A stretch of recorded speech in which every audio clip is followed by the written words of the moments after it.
Hello friends, welcome to దేవాంష్క stories. వాళ్ళు ఇప్పుడు మీరు వినబోతుంది ఒరే బావోసే మరదలా స్టోరీలోని 96వ భాగం.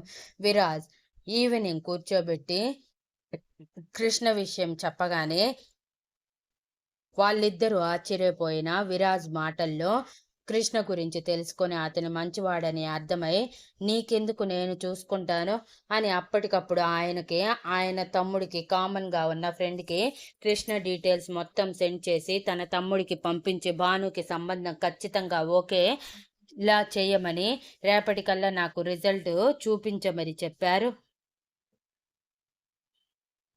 అతను కూడా ఓకే అని చెప్పి ఆ పనిలో నిమగ్నమైపోయాడు. ఇప్పుడు హ్యాపీనా అని వికాస్ గారు విరాజ్ని అడిగితే thank you daddy, thank you so much అని గట్టిగా హత్తుకున్నాడు. నాకెందుకు థ్యాంక్ యూ రా, నా కూతురు జీవితం కోసం ఈ మాత్రం నేను చేయలేనా ఏంటి అని చిన్న నవ్వుతో అంటూ భానుకి ఈ గుడ్ న్యూస్ దానికి చెప్తే ఎగిరి గంతేస్తుంది అని అన్నారు వికాస్ గారు. అప్పుడు కానీ ఈ సంబంధం గంగలో కలవదు, మీకు తెలుసు కదా దాని గురించి. ఇప్పుడప్పుడే పెళ్లి చేసుకునే ఆలోచనలో లేదది. ఇప్పుడు కానీ మనం ఈ విషయం చెప్పామంటే నన్ను వదిలించుకోవటానికి ట్రై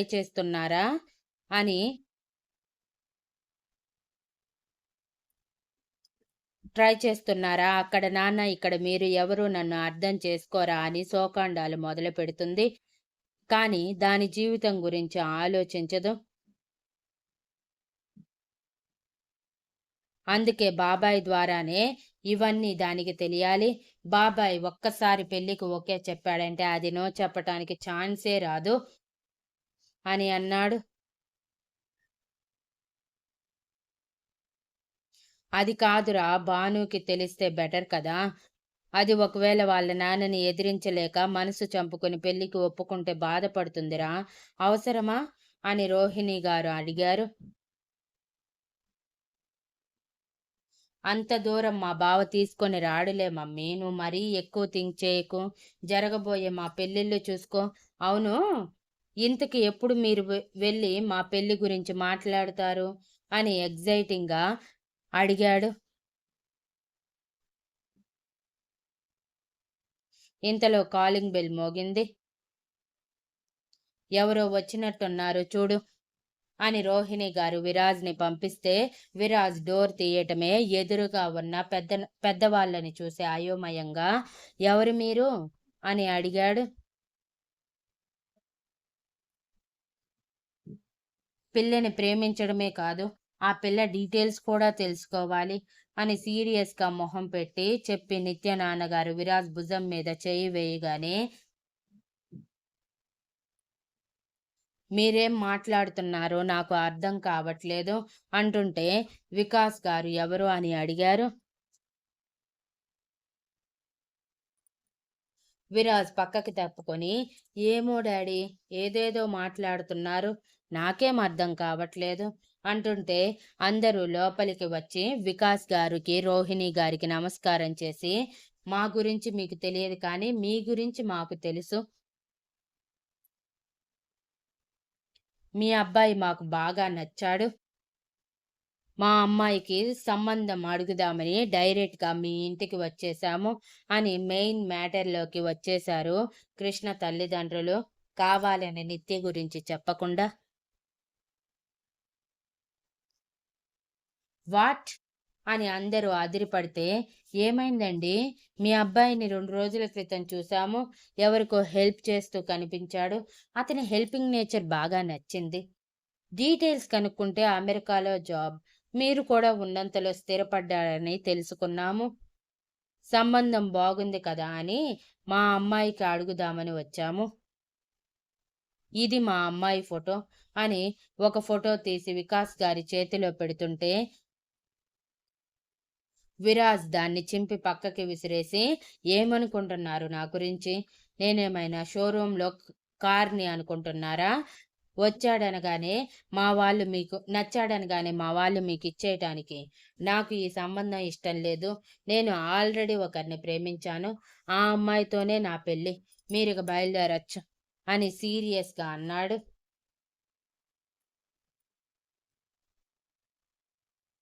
రోహిణి గారు వారిస్తూ, ఆగరా, అలా కోపంగా మాట్లాడకు అని వాళ్ళ వైపు చూసి, క్షమించండి, మా అబ్బాయికి ఆల్రెడీ సంబంధం కుదిరింది, తొందరలోనే పెళ్లి కూడా అనుకుంటున్నాము, కాబట్టి మీరు అనవసరంగా హోప్స్ పెట్టుకోకుండా వెళ్ళిపోవచ్చు అని మర్యాదగా అన్నారు.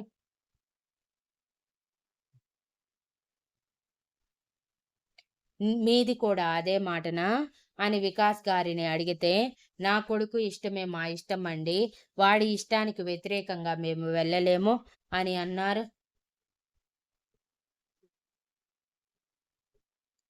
అయితే ఫైనల్గా ఏమంటారు? మీకు ఈ సంబంధం ఇష్టం లేదంటారు. ఒక్కసారి అమ్మాయిని చూసి చెప్పండి, తర్వాత మీకు ఇష్టం ఉంటే ఇష్టం, లేదంటే అప్పుడు వెళ్ళిపోతాము అని నిత్య నాన్నగారు ఫోన్లో నిత్య ఫోటో చూపించగానే విరాజ్ చూడకుండా మొహం తిప్పేస్తూ, మీ అమ్మాయి ఎంత అందంగా ఉన్నా సరే నా కళ్ళకి కనిపించదు, కాబట్టి మీరు వెళ్ళిపోవచ్చు అంటుంటే, వికాస్ గారు రోహిణి గారు నిత్య ఫోటో చూసి, ఒరేయ్, ముందు ఫోటో చూడరా, తర్వాత మిగిలినవి మాట్లాడొచ్చు అని అయోమయంగా అన్నారు. ఏంటి డాడీ మీరు కూడా అన్నీ తెలిసి ఇలా మాట్లాడుతున్నారు అని సీరియస్గా మొహం తిప్పేసి అంటుంటే, ముందు చూడరా అంటూ విరాజ్ మొహం బలవంతంగా తిప్పి చూపించగానే ఫోటోలో నిత్యని చూసి, నిత్య అని ఆశ్చర్యంగా అన్నాడు.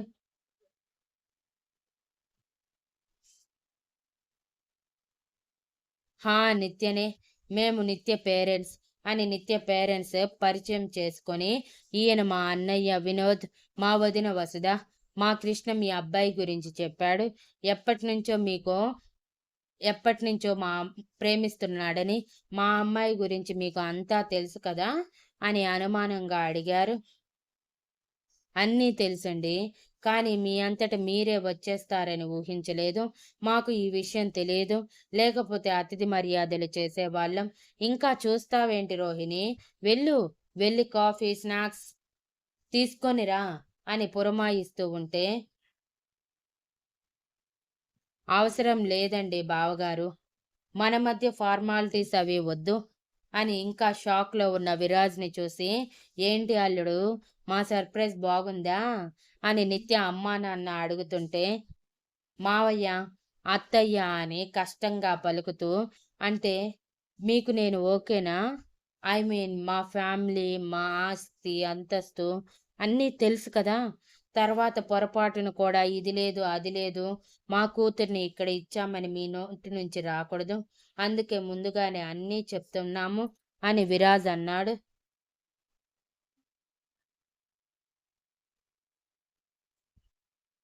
విరాజ్ మాటలకి నిత్య నాన్నగారు నవ్వుతూ, నీ ముక్కు సూటితనం మాకు బాగా నచ్చింది, ముఖ్యంగా మీరు మీకు ఉన్నది ఉన్నట్టు చెప్తూ మా అమ్మాయిని ఇలా చూసుకుంటాను అలా చూసుకుంటాను అని గొప్పలికి పోకుండా ఎలా చూసుకుంటారో, ఎలా చూసుకోగలవో చెప్తున్నావు, అది ఇంకా నచ్చింది. పైగా మా కృష్ణ నీ గురించి చెప్పాడంటే ఇంకా నీకు వంక పెట్టాల్సిన అవసరమే లేదు, మాకు ఈ సంబంధం బాగా నచ్చింది, నిత్యని ఒప్పించే బాధ్యత మాది, తనకి ఆల్రెడీ చెప్పాము, పెళ్లి సంబంధం చూశామని, మ్యాక్సిమం మా మాట కాదనదు అని భరోసా ఇచ్చారు.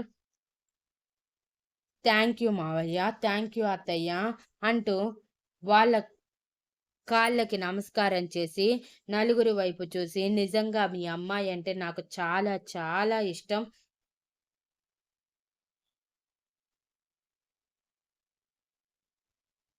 ఎన్నిసార్లు తనకి చెప్తున్నా వినట్లేదు, కొంచెం మీరైనా అర్థమయ్యేలా చెప్పండి, తనని మరోసారి దూరం చేసుకోవాలని నేను అనుకోవటం లేదు అని సిన్సియర్గా అన్నాడు. తప్పకుండా ఈ విషయం మేము చూసుకుంటాము, త్వరలో మా కూతురికి నీకు పెళ్ళి, ఇది ఫిక్స్ అయిపో అని భరోసా ఇచ్చి, కాఫీలు స్నాక్స్లు అయిపోయాక, మంచి రోజు చూసుకొని పెళ్లి చూపులకి వచ్చేయండి, ఆలోపు మా అమ్మాయిని మేము ఒప్పిస్తాము భయపడొద్దు. మీ అబ్బాయే మా ఇంటి అల్లుడు అని మరోసారి భరోసా ఇచ్చి వాళ్ళు వెళ్ళిపోతే విరాజ్ సంతోషంగా తన అమ్మానాన్నల్ని హత్తుకొని, ఒక్కరోజే 2 గుడ్ న్యూస్‌లు డాడీ. ఐయామ్ సో హ్యాపీ అని అన్నాడు. మాకు కూడారా? నువ్వు ప్రేమించిన అమ్మాయి నువ్వు ప్రేమించిన అమ్మాయిని నువ్వు పెళ్లి చేసుకుంటే మేమింకా హ్యాపీ. మొత్తానికి ఒకే ఇంట్లోకి అన్నా చెల్లెళ్ళు, అల్లుడు కోడలిగా వెళ్తున్నారు. కానీ నాకు ఒక కోరిక మిగిలిపోయిందిరా. మీ బాబాయ్ నాతో ప్రేమగా ఎప్పటికి మాట్లాడతాడో ఏమో? వాడు కొంచెం కూడా కరగటం లేదు. కొంచెం ఇది ఆలోచించు అని అంటుంటే, దానికి నా దగ్గర ఐడియా ఉందిలే డాడీ. నాన్న, భాను పెళ్లిలోపు మన 2 కుటుంబాలని కలిపే బాధ్యత నాది అని భరోసా ఇచ్చి, వెంటనే ఈ న్యూస్ కృష్ణతో షేర్ చేసుకోవాలి అని తన రూంలోకి వెళ్ళిపోయాడు పరిగెత్తుకుంటూ. ముందుగా భానుకి ఫోన్ చేసి తన పెళ్లి విషయం మాత్రమే షేర్ చేయగానే భాను సంతోషించి కంగ్రాట్స్ చెప్పి తర్వాత పార్టీ చేసుకుందామని చెప్పింది. విరాజ్ కూడా దానికి ఒప్పుకొని సంతోషంగా బాయ్ చెప్పి వెంటనే రామ్కి ఫోన్ చేసి న్యూస్ షేర్ చేయగానే చాలా సంతోషించాడు. దానితో పాటు భాను విషయం కూడా చెప్పాక, జాగ్రత్తగా హ్యాండిల్ చేయి, ఏదైనా అవసరం వస్తే నేను ఉన్నాను మర్చిపోకు అని మరీ చెప్పి ఫోన్ కట్ చేసి సీతతో రాధగారితో ఆ న్యూస్ షేర్ చేయగానే ఇద్దరు సంతోషించి హ్యాపీగా ఫీల్ అయ్యారు. అన్నిటికంటే ముందు నిత్య విషయంలో రామ్కి సీతకి ఉన్న గిల్టీ ఫీలింగ్ పోయింది. రామ్కి ఫోన్ చేసి చెప్పేశాక కృష్ణకి ఫోన్ చేశాడు విరాజ్. ఫ్రెష్ అయి వచ్చిన కృష్ణ విరాజ్ ఫోన్ చూసి భాను గురించి ఏమోనని లిఫ్ట్ చేసి, చెప్పు విరాజ్ అని అడుగుతుంటే, బావా నా పెళ్లి ఫిక్స్ అయిపోయింది బావా అని హ్యాపీగా అరిచాడు చెవులు చిల్లులు పడేలా.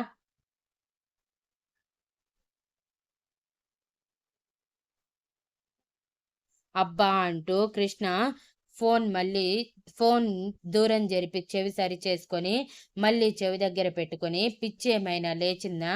ఎందుకంత గట్టిగా అరుస్తున్నావు? నిదానంగా మాట్లాడొచ్చు కదా అని అరుస్తూ, పెళ్లి ఫిక్స్ అవ్వటం ఏంటి? నాకు అర్థం కావటం లేదు అని అడిగాడు విరాజ్. నిత్య అమ్మానాన్నలు, కృష్ణ అమ్మానాన్నలు వచ్చి మాట్లాడింది మొత్తం చెప్పాడు చాలా సంతోషంగా. Thank you for listening and please like, share, comment and subscribe.